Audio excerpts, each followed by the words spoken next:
तो डॉक्टर जी हमें समझाइए कि एडीडी और एडीएचडी का फुल फॉर्म क्या है?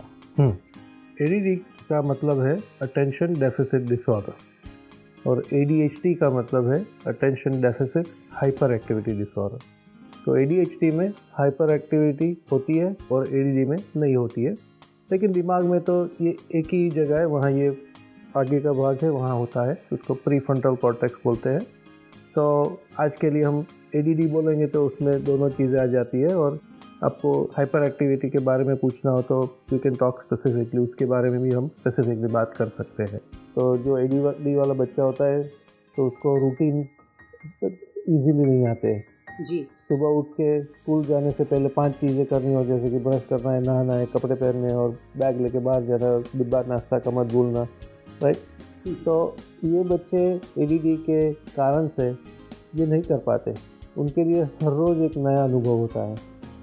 तो जो माइंड होता है उसके लिए हम ऐसे सपोर्ट दे सकते हैं बच्चे को, जैसे कि बच्चे को रिमाइंडर दे, उसको लिख के दे कि सुबह ये 5 चीज़ें करनी है। तो वो बच्चा अगर पिक्चर देखेगा, फोटो तस्वीर रखे आप कि कोई बच्चा ब्रश कर रहा हो, वो बुक बैग लिया, ये सब पिक्चर से आप, वो एडीडी वाला ब्रेन है वो ज़्यादा पिक्चर की लैंग्वेज समझता है। अच्छा। तो उसका ये फ़ायदा होता है कि आप ऐसे पिक्चर दिखा दे तो उसको समझ आ जाएगा, picture is worth a thousand words. तो ऐसी बात है।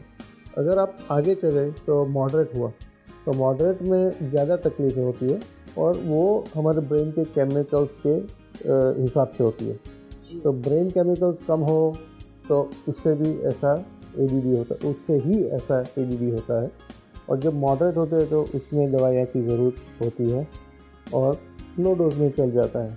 और जब सीवियर एडीडी होता है तो हाई डोज ऑफ मेडिसिन, और उसके साथ साथ तीनों को कई प्रकार की थेरेपी, साइकोथेरेपी भी कर सकते हैं कि जिनसे वो व्यक्ति, बच्चा हो या बुजुर्ग, अपना एडीडी का इलाज कर सकते हैं और अपना ब्रेन, जैसे हम रीवायरिंग बोलते हैं, जैसे इलेक्ट्रिकल सर्किट होती है, जी। तो ब्रेन में भी न्यूरॉन्स की इलेक्ट्रिकल सर्किट है, तो उसको बदलना है जिनसे हमारा दिमाग इफिशिएंटली काम करे, एंड उसको हम बोलते हैं एडीडी, ओवरकम एडीडी।